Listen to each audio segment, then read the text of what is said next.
Hello and welcome back to the Contemporary Architecture course. In this 7th chapter, we'll speak about sustainability and resilience. In terms of sustainability, I have selected a few videos from two architects and another social activist. The architects being Norman Foster and William MacDonald, and the social activist founder of the website and magazine World Changing called Alex Stafford. These three videos, which we'll see, will give you a broad idea of the topic of sustainability. I invite you to watch all of them or to select some of them because they are longer than our usual 10-minute lecture videos. The topic of sustainability is essential for any building that is constructed today. Any architect has to face the fact that buildings have to use less energy, they have to be responsible with the nature, they need to use materials that are low energy consumption and that are sustainable and eventually recyclable.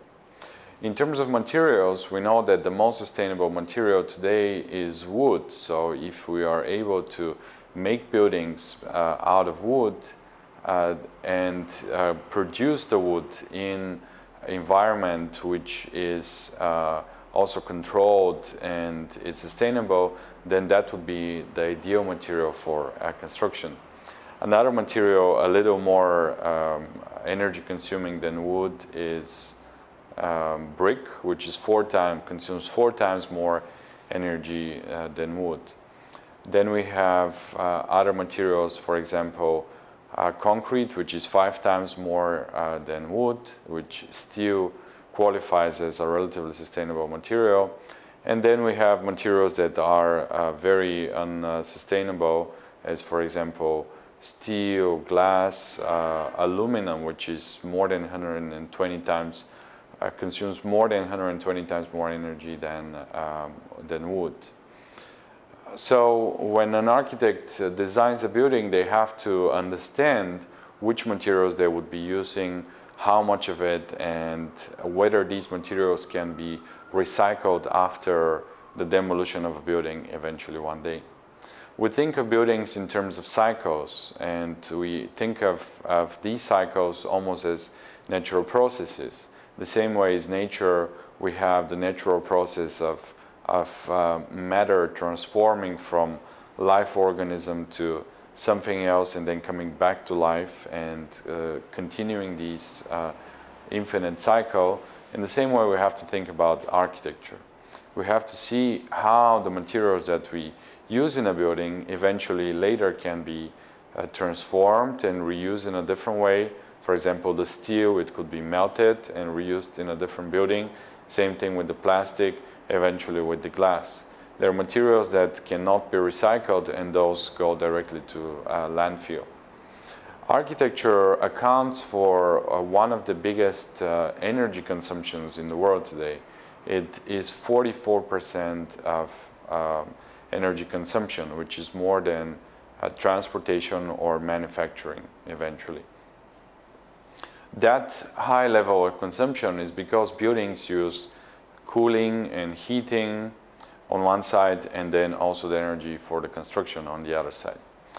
How can we reduce this energy consumption? In terms of cooling and heating, we have buildings that have passive heating. For example, building that uses the sunlight and captures it and retains it during the day, and then this heat goes out at night and warms up the building.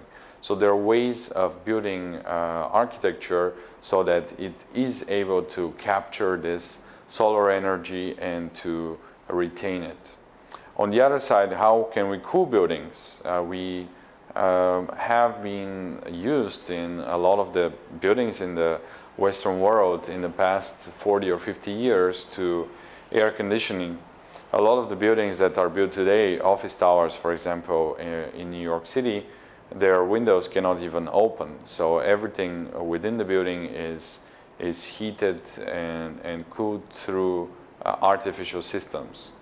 The cooling is made with air conditioning, which consumes an incredible amount of energy, even more than heating itself. How can we, for example, use cooling or reduce the energy for cooling? We can have evaporative cooling, as some of the traditional vernacular architecture is using. We can have cross ventilation, which cools the interior of a building without the use of air conditioning. We can also use some other mechanism, as for example cooling towers. We have these precedents in vernacular architecture, for example in Middle East or in Yemen. We have buildings with towers or chimneys that actually capture the hot air from the inside and take it out in the exterior. So there is this constant flux of air going in and out of the building, which allows the interior to feel and to be cooler. This is in terms of sustainability. I believe that in the videos that you see, you'll get a better idea of this topic. And I also invite you to look at the links that are next to the videos and to understand and look and research further this topic. The other topic that we have for today, which is resilience. Resilience, as we know, it's the ability of buildings to withstand the elements. So how can a building withstand rain, wind, heat, fire, or anything that can damage it? And not just damage the building, but damage and hurt the people that live inside the building. We have seen in the past years a lot more natural disasters happening due to climate change. As you know, with climate change, the temperatures of the atmospheres are rising, the temperature of the ocean is rising, the ice is melting, there is more evaporation, and this humidity that comes from the ocean eventually goes in the atmosphere, so it produces more rains and more floods, which really endanger those communities who are mostly unable to protect themselves. We have seen in the past months and in years more and more floods and hurricanes happening. Here in New York, we had Hurricane Sandy last year. We had Hurricane Irene 2 years ago, and both of them were devastating for the city, and it took a while to recover. In other communities where we have tsunamis or typhoons, for example, Indonesia a few years ago, or the Philippines just a few months ago, those were natural disasters that very few people could protect themselves from, just because their architecture is not adapted to this kind of threats, and it's not built to withstand these kind of threats. That's why any architect, no matter where they build, has to think of these circumstances. They have to think of the place, they have to think of the local climate. And this reminds me of our first lecture about critical regionalism, which basically keeps into account the local climate, temperature, rains, and so on, the conditions of the place. With these two topics, I hope I would open a new perspective, a new window for you to look at architecture in a different way, which I believe is essential and would increase and enrich your understanding of the profession and of the field of architecture. So enjoy the videos, and I look forward to our discussions.